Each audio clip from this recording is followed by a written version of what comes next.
Je me présente, je suis Franck de Parallèle Sud, s'il y en a qui ne me connaissaient pas encore.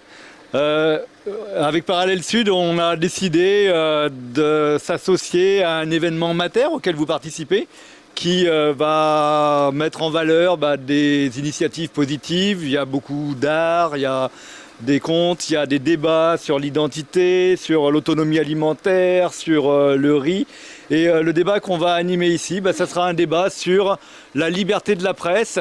Et comme on est sur le thème de Mater, on s'intéressera à la façon dont la presse aujourd'hui peut être proche de la terre, peut être proche du terrain, peut rendre compte des enjeux environnementaux.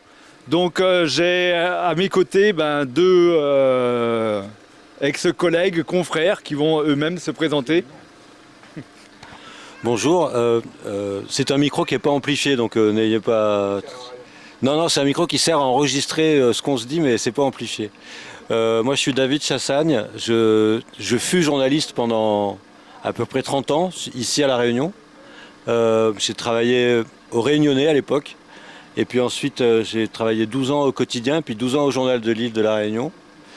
Donc j'ai essentiellement un parcours de presse écrite, où j'ai travaillé à peu près tous les sujets possibles et imaginables, sauf peut-être le sport, et encore, j'en ai fait un peu. Voilà. Tu veux dire. Non, si, j'en ai pratiqué un peu aussi. Et voilà, je suis content d'être là. Moi, je suis pas un... Ici, on va parler de la terre, et moi, je suis pas un terrien. Enfin, moi, je suis plutôt un urbain. C'est-à-dire, là, je suis né dans une famille où il y avait la terre, évidemment, parce que je suis petit-fils de paysans corésiens, mais la terre, c'est pas mon truc naturel, quoi. Et pourtant, plus on grandit et plus on se rend compte que c'est quand même là, c'est de là que tout vient, et que si on oublie ça, je crois qu'on n'est pas bien. Donc voilà, je suis content de discuter de tout ça ici. Bonjour, je m'appelle Antoine Gélin. Je suis journaliste depuis un peu plus de 25 ans, en radio, en presse écrite notamment. Maintenant, je fais des podcasts et je fais toujours en principe un peu de presse écrite. En radio, j'ai commencé dans les radios rock en métropole, Radio Béton à Tours et le réseau Radio Campus. Et à La Réunion, j'étais rédacteur en chef de RTL Réunion et du groupe Cyrano, qui a pas mal de radios musicales. J'ai fait de l'agence de presse beaucoup, à l'AFP, un peu de presse écrite avec des hebdos gratuits, et je vous disais, là je suis sur les podcasts parce que je pense qu'il y a beaucoup de possibilités avec justement les podcasts pour faire passer des messages qu'on ne peut pas faire passer dans les médias traditionnels.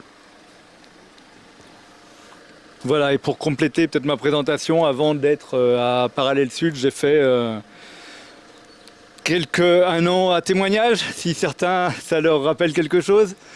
Ensuite, 30 ans au quotidien. C'est là où j'ai croisé ces deux-là. Et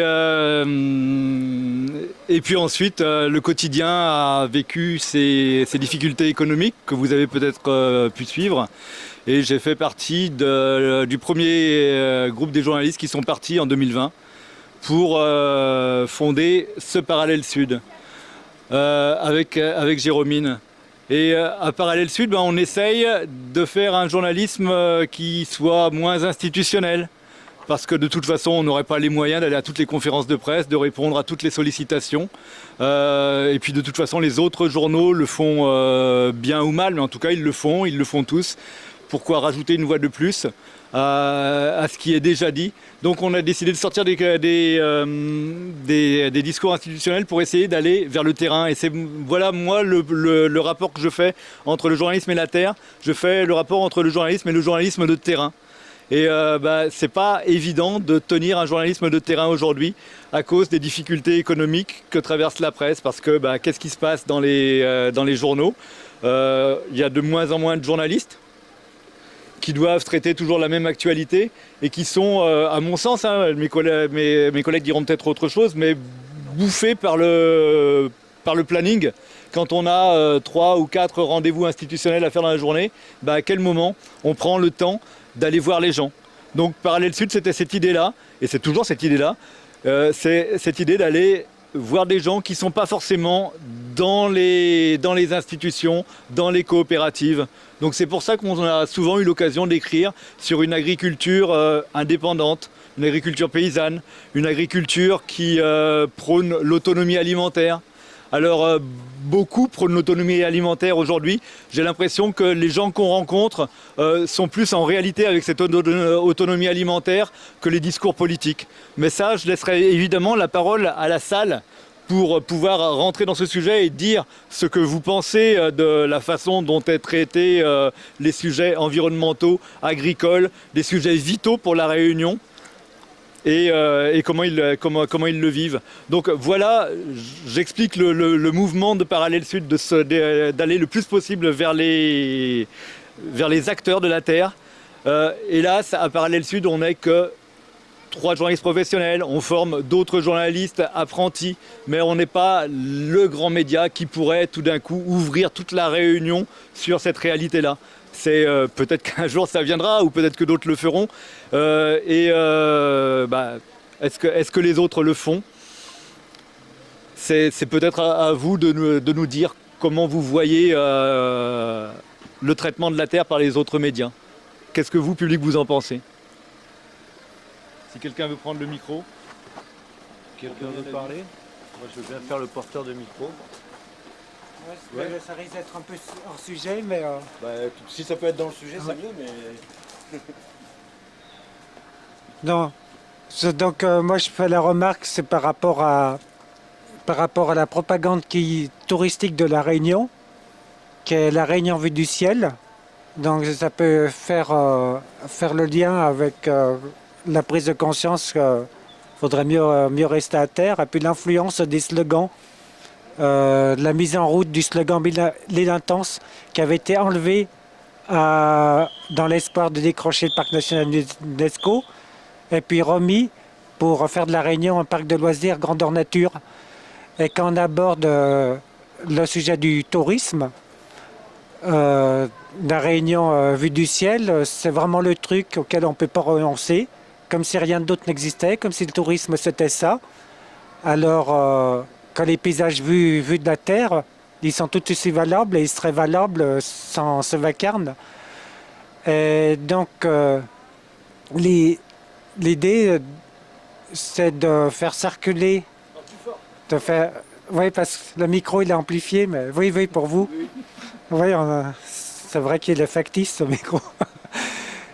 Oui, l'idée, c'est de réveiller les gens par rapport à ce problème. Parce que l'exemple vient d'en haut. Et le drapeau de la Réunion qui représente le rayonnement de la culture réunionnaise, quand on est touriste potentiel, la Réunion, qu'est-ce qu'on voit? C'est des publicités de tour de l'île en hélicoptère, la Réunion vue du ciel, etc. Donc c'est de faire circuler sur un site internet qui est prévu pour ça, le drapeau réunionnais avec le soleil qui se bouche les oreilles, les hélicoptères dans les rayons et un QR code à partager pour qu'il soit facile de se passer le lien de smartphone en smartphone dans les sentiers. Et que la presse ou ça de toute façon soit obligée de récupérer le débat parce que ça jase. Alors, j'ai l'impression de défendre une cause qui paraît annexe, mais la présence des paysages sereins, où que ça soit, qui sont dénaturés par le ciel, c'est vraiment l'exemple vient d'en haut. Si on ne rétablit pas ça, on aura du mal à avoir du respect de quoi que ce soit. Merci, Jean. Ouais, c'est... Je vais vraiment rebondir sur ce que tu dis. Ouais. Alors voilà. Merci Jean pour cet exemple-là de la Réunion vue du ciel, parce que c'est un exemple emblématique de ce que vit la presse aujourd'hui. Quand tu as fait des tribunes sur la surpopulation des hélicoptères dans les ciels des cirques et dans le ciel des hauts, Parallèle Sud les a repris. Ensuite, il se trouve qu'il y a quelqu'un qui a monté la fondation de la liberté des médias, qui s'appelle Alfred Schanpan. Et ce monsieur, Alfred Schanpan, je l'avais appris dans mes investigations, il avait donné 600 000 € pour que le GIR puisse survivre. C'était en 2020. Donc j'avais appelé la fondation des médias en disant mais puisque vous êtes une fondation pour la liberté des médias, vous devriez avoir des appels d'offres et que tous les médias qui se prétendent indépendants puissent postuler. J'ai jamais eu de réponse parce que ce monsieur Alfred Schanpan, enfin très rapidement, m'a fait comprendre, mais attends, avec tout ce que vous racontez sur Parallèle Sud, avec les hélicoptères, lui, il a une compagnie d'hélicoptères, il n'a aucune raison de financer en quoi que ce soit la presse. Donc il faut voir que là on a, enfin voilà, c'est comme ça que je rebondis là-dessus, c'est qu'on a, c'est peut-être pas les milliardaires Bolloré et compagnie, mais à La Réunion on a les petits millionnaires qui essayent de tenir la presse et qui d'une manière ou d'une autre vont pas faire en sorte que les campagnes qui vont batailler contre leurs propres intérêts puissent arriver. C'est ça la presse aujourd'hui, c'est quand même une presse qui est tenue par le monde économique. Alors on pourra largement parler au sein de la presse de la liberté des journalistes, de la façon dont ils l'utilisent, parce qu'ils ont quand même une carte de presse, quoi. Ils ont quand même une charte éthique qu'ils peuvent faire valoir par rapport à leurs actionnaires, à leurs patrons. Mais la réalité de la presse, c'est quand même une presse qui ne va pas révolutionner le système économique, à mon avis très vicieux, dans lequel la Réunion est tenue, quoi. Alors moi, j'ai pas eu le même problème que Franck, parce que dans le média où je travaillais, il n'y avait pas de gros contrats publicitaires avec quelques compagnies d'hélicoptères que ce soit. Il y avait un vague partenariat, me semble-t-il. Donc finalement, nous, on s'est emparé du sujet, bien évidemment. On a fait causer pas mal de gens dans les cirques. Et il n'y a pas eu plus de conséquences pour nous, pour notre travail. C'est-à-dire que le patron n'est pas descendu en disant, comme à son habitude, sur des gros clients, les gars, il faudrait mettre un peu la pédale douce là-dessus. Pas du tout, puisqu'il n'y avait pas de gros contrat publicitaire. Il y aurait eu un gros contrat publicitaire, je pense que l'affaire se serait passée différemment. Je ne nommerai personne aujourd'hui, si vous permettez bien, parce que j'ai pas envie j'ai envie de continuer à travailler quand même.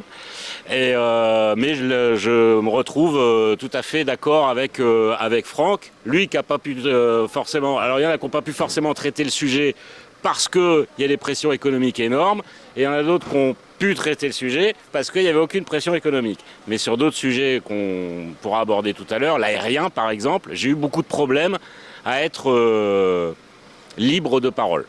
Voilà. Pardon. Il y a une prise de parole là-bas. Bonjour tout le monde, je vous remercie. Tu veux que je parle fort parce que j'ai pas besoin de ça moi sinon, tu vois, donc... mais pour que ce soit enregistré. Donc en fin de compte, moi la question que je vous pose aujourd'hui là, parce que par rapport à ce qui vient d'être dit, on a commencé sur le sujet d'autonomie alimentaire et on est parti sur un droit aérien d'exploitation touristique. Donc on s'est vraiment éloigné un peu du sujet, je pense, à un moment donné. C'est quand même intéressant. Donc moi, savoir quelles annexations, quel pouvoir le média pourrait avoir pour pouvoir développer ce genre de relation entre le média et on va parler d'agriculture. C'est ce qu'on veut, bien manger, bien vivre et obtenir cette autonomie alimentaire. Elle nous échappe, hein, donc du coup... Je ne sais pas si vous avez tous entendu. Bon, je vais... En gros, la question, c'est... En gros, la question, c'est comment est-ce que les médias peuvent apporter leur contribution en fait dans cette réflexion et cette action sur l'autonomie alimentaire et sur plus globalement le respect de la terre. Attends, moi je voudrais juste remettre les choses dans leur contexte. Moi je suis arrivé à La Réunion il y a 30 ans, dans une île où il y avait 850 000 habitants et on vendait 60 000 journaux par an à peu près. Il y avait 3 journaux. Il y a 30 ans, il y avait 800... Non, il y avait 650 000 habitants, pardon. Voilà, 650 000 habitants. Non, oui, 600... Non, mais je sais. Il y avait 650 000 habitants et on vendait, et entre le Réunionnais, Témoignage, le GIR et le Quotidien, ça vendait à peu près 60 000 journaux par an. C'est-à-dire un journal pour 10 personnes. Pas par jour. Je vais y arriver ou quoi. Et Et donc on était sur un taux d'achat qui était énorme. Et donc les journaux vivaient de leur lectorat. C'était le principe du quotidien, du GIR. Alors du GIR, le GIR avait d'autres pressions, mais le quotidien par exemple, c'est un journal qui, avec son seul lectorat, assurait son indépendance. C'est-à-dire que les gens achetaient pour s'informer. Vous voyez le chemin qu'on a fait aujourd'hui? C'est-à-dire qu'aujourd'hui on estime que l'information doit être gratuite, globalement. Globalement on estime qu'il n'y a plus besoin de payer pour s'informer. Et donc mécaniquement ce qui s'est passé, moi j'ai assisté à ça aux premières loges, hein, j'étais dans un journal, c'est-à-dire qu'on est passé d'un journal pour le lecteur au journal pour l'annonceur. C'est-à-dire qu'à partir du moment où le lecteur s'en va, nous, une entreprise de presse qui n'est pas un service public, il ne faut pas croire que l'information c'est un service public, elle est assurée par des médias publics mais aussi des médias privés, donc qui ont des contraintes de marché privé, il faut bien survivre. Et donc on s'est retrouvé avec des rédactions et des entreprises de presse qui devaient sauvegarder leur masse salariale. En plus, dans une île où il y a beaucoup de chômage, c'était quand même important de ne pas licencier des gens. Et donc, on est allé chercher là, puisque l'argent ne venait plus de l'achat des lecteurs, eh bien, on est allé chercher ailleurs. Et les annonceurs, c'est-à-dire les politiques et les privés, sont devenus de plus en plus importants. Et donc, on a senti notre champ d'action se rétrécir au fur et à mesure du temps. Et cet espace de liberté, c'est là-dedans, c'est dans cet espace de liberté, je crois qu'il faut travailler cette question de la terre et de l'autonomie alimentaire. C'est-à-dire qu'aujourd'hui, ceux qui détiennent les médias, puisque ce n'est plus les lecteurs, puisque nous avons collectivement tous à peu près refusé maintenant d'acheter des journaux, globalement, hein, à part quelques exceptions, enfin ceux qui achètent des journaux aujourd'hui sont des exceptions. Hein. Avant c'était la norme. Et faire un sondage, qui a un abonnement on est sur un public conquis, mais qui a un abonnement aujourd'hui pas forcément du papier. Moi, je suis abonné à Mediapart, par exemple. Oui, voilà, qui a un abonnement aujourd'hui à un Oui, on n'en est pas... Voilà. Voilà, tout est dit. Même avec un public déjà averti, parce que vous êtes déjà conquis quelque part, même dans un public comme ça. Attends, et juste ouais, donc attends... Abonnement, mais au monde des libérations. Très bien. C'est très bien. Non, mais en fait, et donc je termine mon raisonnement pour accrocher à la question de, je sais plus ton prénom, je sais plus comment. Julien, voilà. Puisque les médias sont maintenant détenus par le privé et par le politique, enfin ils sont pas détenus, mais ils sont largement contrôlés. Enfin, en tout cas, une bonne partie des médias sont sous ce contrôle-là. Qui, dans ces investisseurs privés, dans ces politiques, a intérêt à parler de la terre, du retour à la terre, de l'autonomie alimentaire, tout ça. Pas grand monde. C'est-à-dire que les milliardaires qui possèdent un Bolloré, par exemple, il en a à peu près rien à foutre de l'autonomie alimentaire, de quoi que ce soit. Et je pense que les politiques qu'on a à La Réunion comme ailleurs, eux, le boulot d'un politique, c'est d'être réélu. Et pour ça, on ne peut pas leur contester ce droit-là. Mais pour eux, s'inscrire dans le long terme, comme toi, tu le demanderais et comme il faudrait le faire, c'est pas du tout leur espace-temps. Et donc, une des clés, à mon sens, de revenir à quelque chose de vertueux, c'est que le citoyen, c'est-à-dire nous, on se relance dans l'achat d'informations, c'est-à-dire de se dire que l'information n'est pas une denrée publique gratuite, il faut acheter l'information. Les journaux comme Le Monde, alors Mediapart, c'est l'exemple type, Mediapart et Mediapart, parce que des gens achètent Mediapart. C'est-à-dire que Mediapart est libre, le Canard enchaîné est libre, parce que des gens l'achètent. À partir du moment où on décide de ne plus acheter, c'est des journaux et des entreprises de presse globalement qui n'ont plus les moyens, et donc qui vont embaucher de moins en moins de journalistes, donc de moins en moins de terrain, donc de moins en moins d'intérêt. Donc voilà. Donc, alors, la presse est en partie responsable de cette désaffection des gens. Mais il faut se rendre compte que la responsabilité, elle n'est pas seulement tenue par ceux qui détiennent les médias, elle est aussi tenue par les citoyens qu'on est, nous, à se dire que tant qu'on consomme gratuitement et passivement, on n'aide pas l'indépendance et la vérité si elle existe.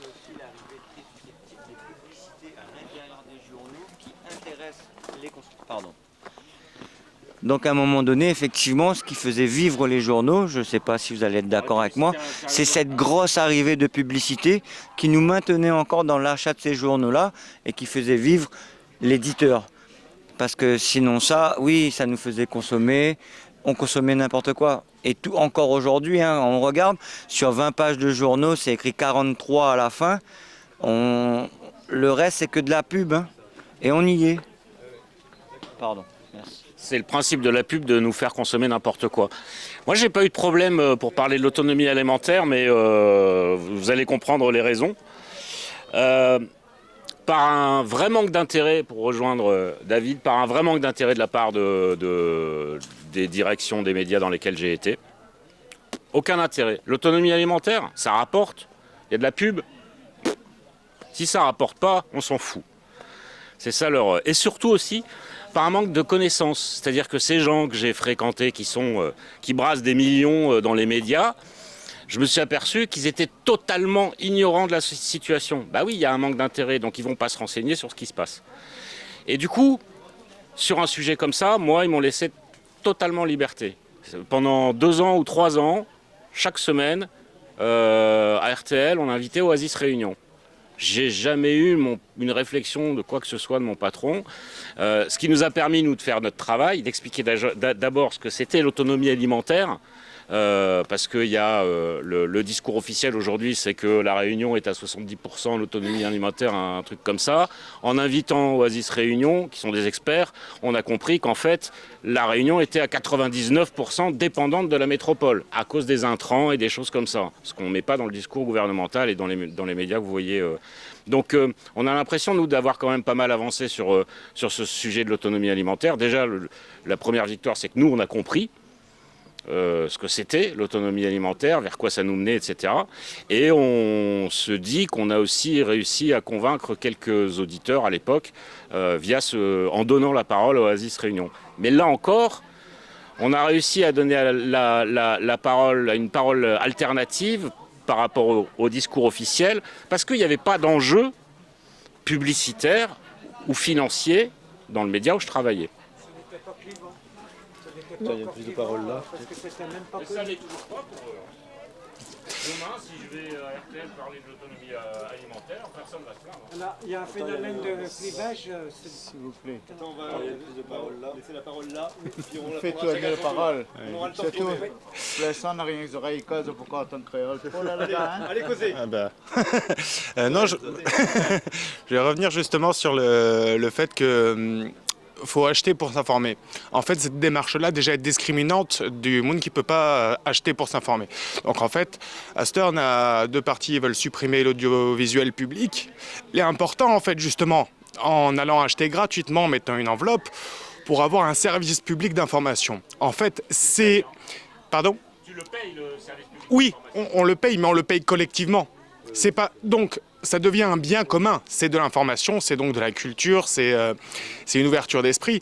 Et je comprends qu'il y ait des médias indépendants qui se créent sur des fonds privés pour lutter contre d'autres médias privés. Mais est-ce que justement, ça ne serait pas une solution d'essayer de remettre au goût du jour quelque chose de beaucoup plus communiste, en fait, hein, d'avoir plus de diversité d'informations à travers des médias publics et d'avoir, c'est ça, du service public. Vaste question. Non, c'est une très bonne question et puis ça nous touche complètement. Ce dont tu parles, c'est le financement des médias par le trésor public. Donc par la redevance, par la taxe qu'il y avait sur... c'était la taxe de la redevance. Les médias privés, les médias indépendants comme Parallèle Sud, peuvent avoir accès à ces financements. Nous, à Parallèle Sud, on est né il y a 3 ans, donc vu qu'on fait le 3e anniversaire aujourd'hui, depuis 3 ans, on demande à avoir droit à ce qu'on appelle la bourse à l'émergence auprès du ministère de la Culture. On nous a promis qu'on l'aurait, on n'a toujours pas touché un centime. Mais on l'aura, hein, on l'aura. Ils nous disent qu'on va avoir 30 000 euros. 30 000 euros pour faire vivre une rédaction de 4 personnes, ça ne nous amène pas bien loin. Hein. Faut bien comprendre. Mais on les a pas encore touchés. Mais on va les toucher, hein. On ne se fait pas de soucis. Sauf si on peut se faire des soucis parce que peut-être que le prochain ministre de la Culture, il va dire arrêtez vos conneries, quoi. Hein. Tout ce qu'on avait prévu. Voilà. Déjà, sous Macron, c'était pas évident d'avoir des financements pour la presse, pour la presse indépendante. Peut-être qu'après, ce sera encore pire. On n'en sait rien.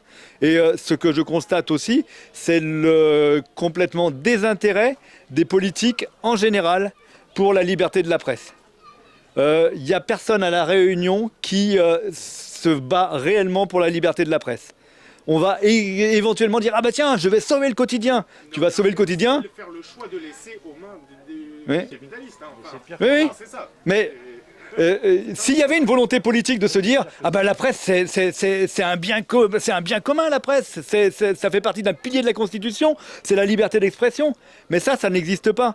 Quand le quotidien a eu ses difficultés, on a bien vu que les gens qui ont voulu sauver le quotidien, c'était plus pour se prémunir du GIR, parce que le GIR les tapait tous les week-ends dessus, que pour sauver le quotidien. Moi j'en ai un peu gros sur la patate, sur la région en fait.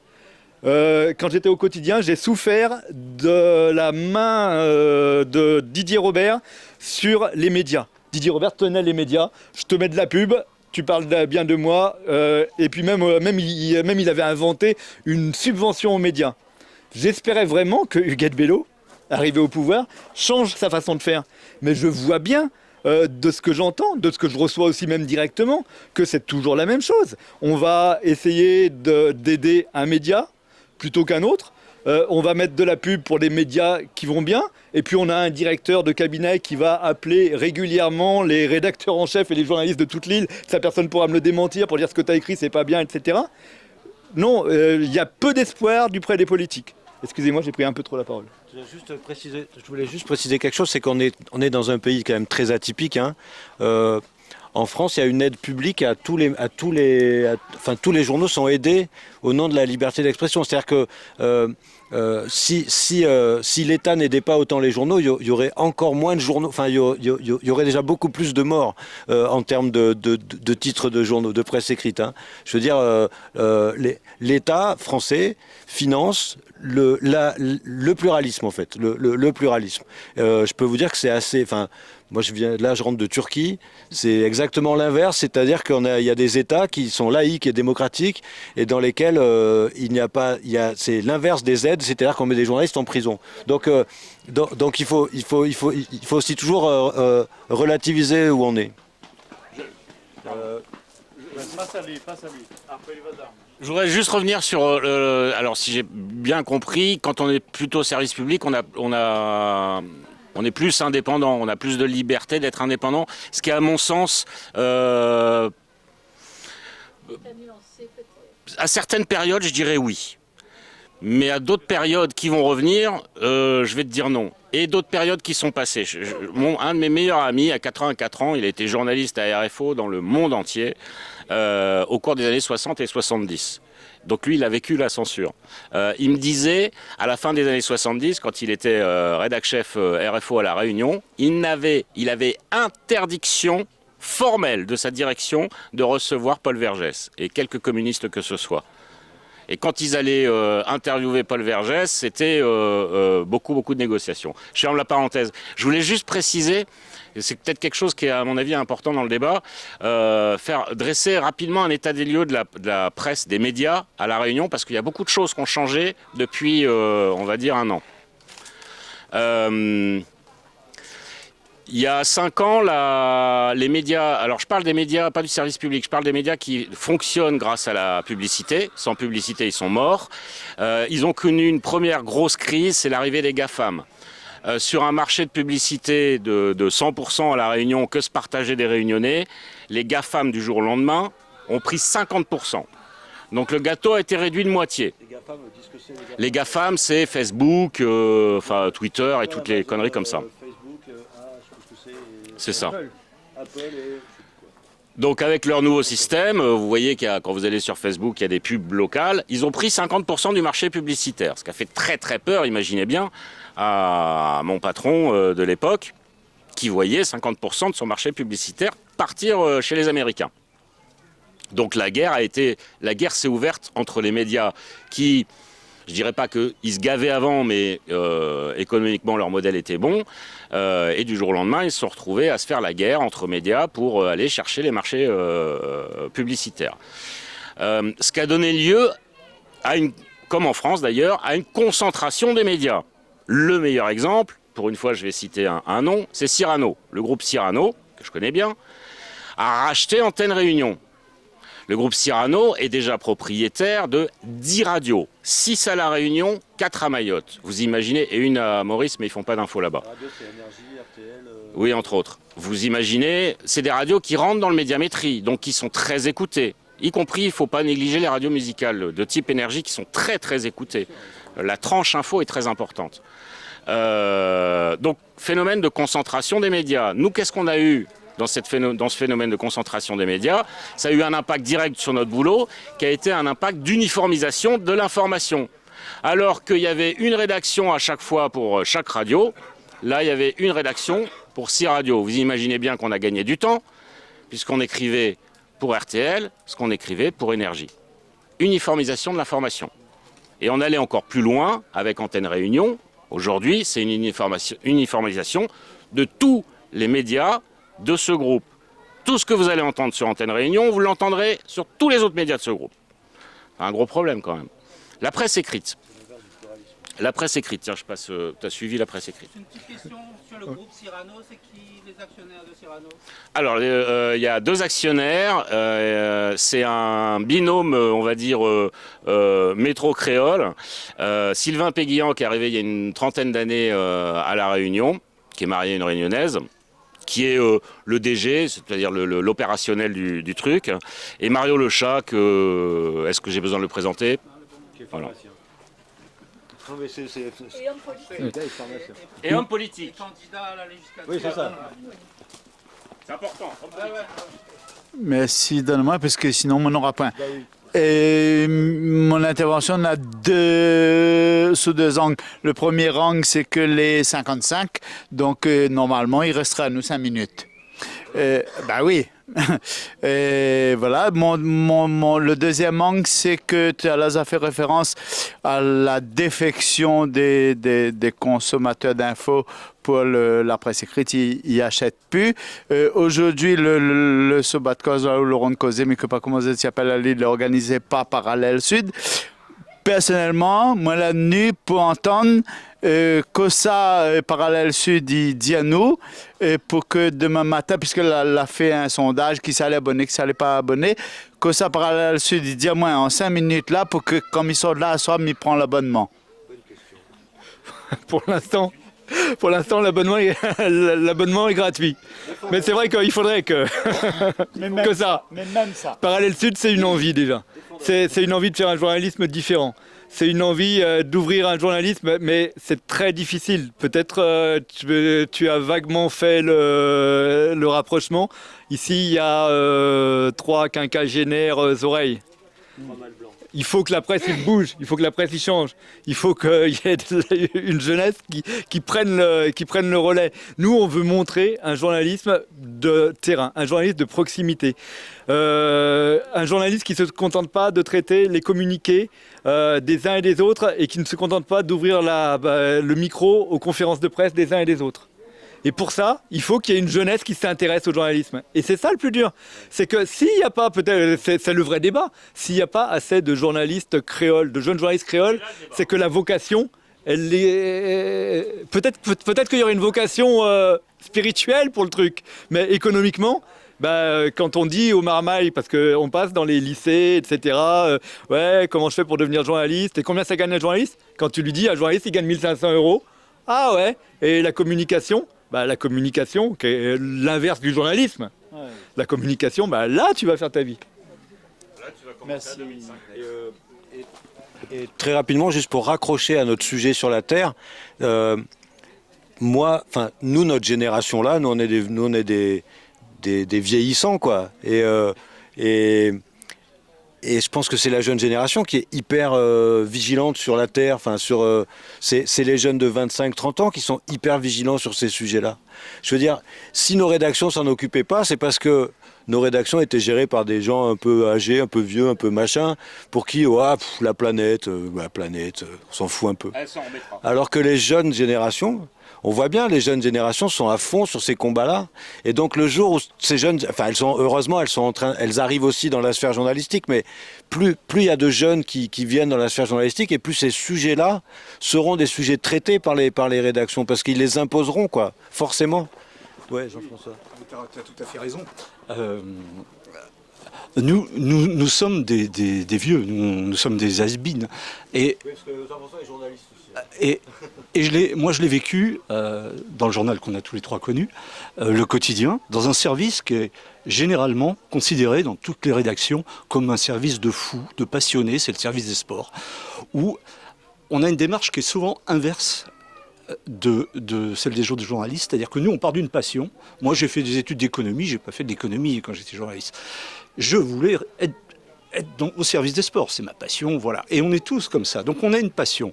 Cette passion-là, elle a évolué. Et c'est là où je te rejoins, c'est-à-dire que on a vu le sport évoluer. Nous étions tous de la même génération. Voilà, moi j'ai 62 ans, j'étais le plus âgé, les autres, les plus jeunes, ont aux alentours de 50 ans. Ceux qui sont encore là d'ailleurs, hein. Moi j'ai quitté le quotidien il y a 2 ans. Quand on a vu arriver les sports dérivés du cyclisme, des sports de combat dont on n'avait jamais entendu parler, nous étions des classiques. On était tous issus du football, du basket, du handball, de l'athlétisme, les sports qui pendant des années ont fait la une des journaux. Quand on a vu arriver ces sports-là, on a eu un vrai problème. C'est-à-dire qu'on n'y est pas allé vraiment, parce qu'on n'y connaissait rien, quoi. Je me souviens, il n'y a pas longtemps, je fais des travaux en ce moment qui m'obligent à être, avec plaisir d'ailleurs, à être aux archives départementales souvent. Je suis retombé sur un de mes articles où je parlais je ne sais même pas comment ça s'appelle d'ailleurs, du skateboard, mais il y avait toute une journée et tout, et j'ai expliqué comment moi, ignare dans le sujet, j'avais apprécié. Mais j'étais incapable d'intervenir concrètement. Tout ça, c'est pour vous dire que la presse actuelle, la presse qui est à La Réunion, la presse écrite qui est à La Réunion est une presse vieillissante. Les gens qui sont restés au quotidien, ils ne sont plus que 15, nous étions 85 il y a 20 ans. Hein. Déjà, ne peuvent pas traiter tout. Il y avait déjà, ces difficultés-là existaient déjà il y a 20 ans. On nous parlait, on nous demandait de couvrir la politique, de couvrir l'économie. On avait quelques journalistes spécialisés, mais par contre, il n'y a toujours pas de journalistes spécialisés dans l'environnement, à ma connaissance. Et peut-être au Monde, peut-être à Libération, mais pas à La Réunion. Et donc cette génération de journalistes est en train de fonctionner vis-à-vis de l'environnement, puisqu'il faut rester très terre à terre à tous les niveaux. Est en train de fonctionner vis-à-vis de l'environnement, comme nous on a fonctionné au sport, quand on a vu arriver ces nouveaux sports. Et ils ne se sentent pas à l'aise. Il n'y a pas très longtemps, j'ai un collègue qui a été réembauché par le quotidien, ils sont en train de réembaucher apparemment, qui était un journaliste sportif. On lui a demandé de faire de la locale, c'est-à-dire d'aller traiter des... Il m'a dit, écoute Jean-François, je me sens dépassé, il a 55 ans, je ne sais pas quand.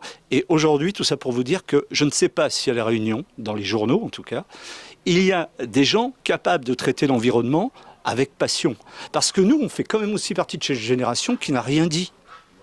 Et on en a honte, mais c'est tout ça pour en arriver à ce que disait David, il faut rajeunir les cadres.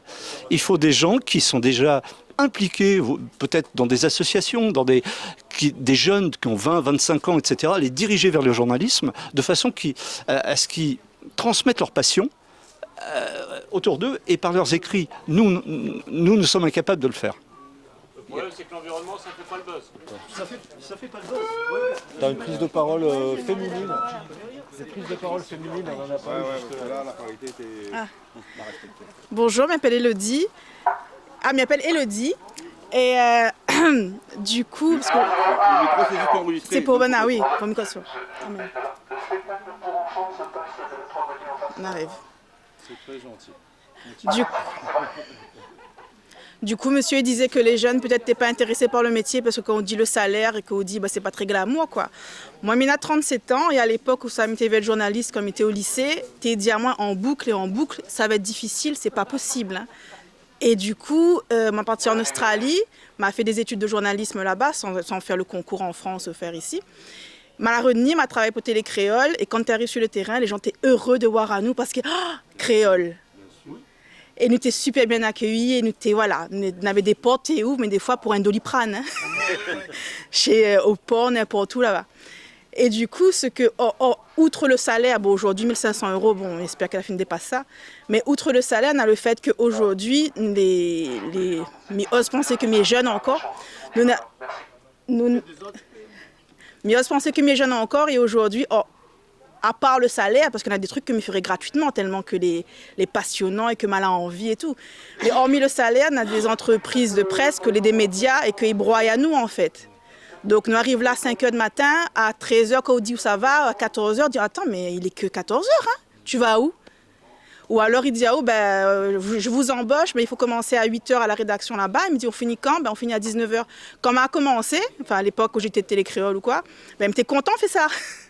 Mais aujourd'hui, il a un enfant, aujourd'hui, il veut voir mon enfant, il veut accompagner Ali dans des choses de la vie. Et ce rythme-là, les plus adapté. Voilà. Donc, il pense qu'il y a deux choses au moins. Il y a ce côté où tu dit beaucoup aux créoles. Moi, j'ai grandi dans le collège, Piton Saint-Leu, tout ça. Où tu dit à nous beaucoup que c'est pas pour nous. On n'est pas capable, c'est pas pour nous. Donc, il y a eu beaucoup de ça aussi. Aujourd'hui, s'il nous redonne la capacité à bonne maman et que bonne découvre que, même si on cause créole, ça va. Nous peut comprendre où on peut partager une affaire, on a des choses intéressantes à dire. Si nous redonnons Mme Marmaille ce pouvoir-là et que nous aide à trouver notre talent, notre don, peut-être qu'on aura d'autres journalistes. Et puis aujourd'hui, les jeunes, les enfants, tout le monde, il peut raconter des histoires. On enregistre écoute dictaphone, ou prend le téléphone, ou on enregistre papi, mamie. Tout le monde a ce pouvoir-là aujourd'hui. Oui, la question c'est est-ce que m'y pense, 1500 € le salaire, c'est pas grave. En tout cas, moi, à ce moment-là, c'était pas grave. C'était d'entendre et de recevoir que m'y est pas capable et que c'est pas fait pour moi. Voilà. C'est la dernière, Anne. Je suis d'accord à 12 000 %. Bonjour, donc je m'appelle Anne et en fait, je voulais réagir à plusieurs choses. Pour faire court, la première, ce qui touche à moi, c'est la question en fait de la fragilité des métiers comme le journalisme, la liberté de la presse, etc. Moi, elle est artiste plasticienne et en fait, je voulais juste dire à Zot que c'est pas le seul domaine, dans l'agriculture aussi, en fait, dans l'art, dans plein de domaines, nous toutes, nous sommes dans les mêmes considérations, c'est-à-dire que si on a un point de solidarité et que nous n'est pas en lien, que nous n'est pas en empathie avec ce que les autres traversent, nous ne peut pas avancer, quoi. Enfin, nous peut pas continuer ou les difficiles. Donc, hormis la passion. Parce que oui, il faut être passionné pour faire ça. C'est pas l'appât du gain, évidemment. Et effectivement, il faut continuer à y croire. Mais vraiment aujourd'hui, et en plus avec toute l'ambiance politique, avec la montée du RN, etc., ma question, c'est comment on peut être, donc, comme tu disais, Franck, alors un journalisme de proximité, mais moi j'ai envie de dire comment nous doit faire des actions ensemble, nous doit rendre compte à nous doit comprendre que la réalité des uns et des autres, c'est une fragilité permanente, quoi. Bon, déjà ça, et l'autre chose sur le faire ensemble, c'est la question de la mutualisation, parce que Antoine, j'ai écouté un podcast. En fait, même plusieurs, parce que j'ai découvert le podcast par Patricia. Voilà, donc je connaissais pas, donc c'est cool. Même s'il y a des choses, j'avais dit, c'était... Bon, bref, peu importe. On en discutera off, mais... en fait, pour moi, c'est la question de la mutualisation, parce que en fait, je me dis, mais parmi tous les journalistes, les dispositifs d'enregistrement, est-ce qu'il n'y a pas moyen à un moment donné de créer une salle ou pour une plateforme, où ça tourne et on n'est pas, où chacun ne doit pas se démerder avec son matos, etc. Donc ça c'est une des questions, mais ça ne concerne pas que le monde du journalisme, ça concerne aussi d'autres domaines. Voilà. Vous voulez prendre la parole pour conclure? Parce que la conclusion, franchement, ce que tu as dit, ça conclut pour moi. Pour ma part, parce que vraiment, c'est cool. Toutes les deux, là, enfin, j'ai l'impression que vous pensez comme moi, quoi. Que, oui, en effet, que c'est pas parce que t'as pas fait l'école de Lille et tout ça que tu peux pas être journaliste. C'est ce qu'on fait à Parallèle Sud. On donne la parole à des marmailles et puis on les voit s'exprimer. Et puis l'échange qui se fait entre eux et des personnes qu'ils auraient jamais osé rencontrer si c'était pas mis dans la posture de journaliste, c'est extraordinaire. Donc oui, et puis en fait, ce qui nous relie, c'est que tout simplement, on n'est pas dans les gros systèmes, on n'est pas chez les milliardaires, on n'est pas chez des gens qui pensent simplement qu'à faire du fric. Nous, on est associatifs. Toi aussi, tu rêves pas, j'imagine, de te payer une grosse Mercedes ce soir, mais on veut simplement avoir un impact sur ce monde-là, quoi. Merci. Pour moi, c'est fini. Il faut vite finir. Alors moi je finis rapidement. Pour revenir vite fait sur la plateforme, l'idée a été lancée, on a lancé l'idée il y a quelques semaines quand j'ai rencontré un ancien journaliste du quotidien, Hervé Chaussat pour pas le nommer. Et on s'est dit mais c'est bête parce qu'il y a plein de productions indépendantes à La Réunion, pas que dans le journalisme, hein, même dans la cuisine, dans tous les domaines, des choses indépendantes. C'est-à-dire qu'ils ne font pas partie des gros groupes de type ceux qu'on a nommés. Et c'est bête parce que tout le monde fait un petit truc, chacun chez soi, on ne se connaît pas, alors qu'on partage les mêmes valeurs, les mêmes idées, qu'on veut aller vers le même objectif. Donc autant faire une plateforme pour qu'au moins les gens, le public, parce qu'il y a un public qui adhère aussi à nos valeurs, il n'y a pas que des fachos à La Réunion, heureusement, ils savent où aller. Où trouver les productions indépendantes. On est en train de travailler ça, réfléchir là-dessus, tout ça.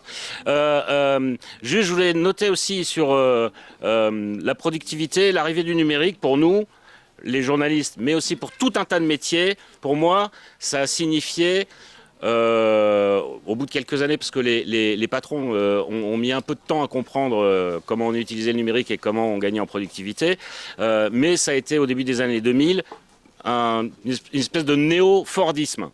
C'est-à-dire quand ils se sont aperçus qu'on travaillait plus vite, eh ben, ils n'ont pas doublé la charge de travail, ils l'ont triplé. Donc on s'est retrouvé encore plus sous l'eau. Je referme la parenthèse et je voudrais terminer sur la jeunesse, vite fait. Parce que ça fait 20 ans que je fréquente les écoles de journalisme, même si moi, je ne viens pas du tout de ce milieu-là. Je n'ai jamais fait d'école de journalisme, j'ai fait du droit. Je suis tombé dans le journalisme par hasard, par la radio. Et ceci dit, je forme énormément de jeunes depuis 20 ans, quand j'étais à Toulouse et ici à La Réunion. Qu'est-ce que j'ai constaté à La Réunion? Alors, ce qui est commun aux jeunes, je vais commencer par le sujet polémique, hein, c'est le manque de connaissances. C'est le manque de culture générale, c'est le manque d'intérêt, c'est le manque de curiosité. Je prends un exemple, on parlait du Trestastar quand il s'est échoué après Batsirail. J'avais un cours quelques jours après, je leur ai parlé des naufrages à La Réunion, il y en a eu près de 300 quand même, et notamment, quasiment au même endroit que le Trestastar, le naufrage du Warren Hastings au début du XXe siècle, avec les Saint-Philippois qui ont eu une attitude incroyable.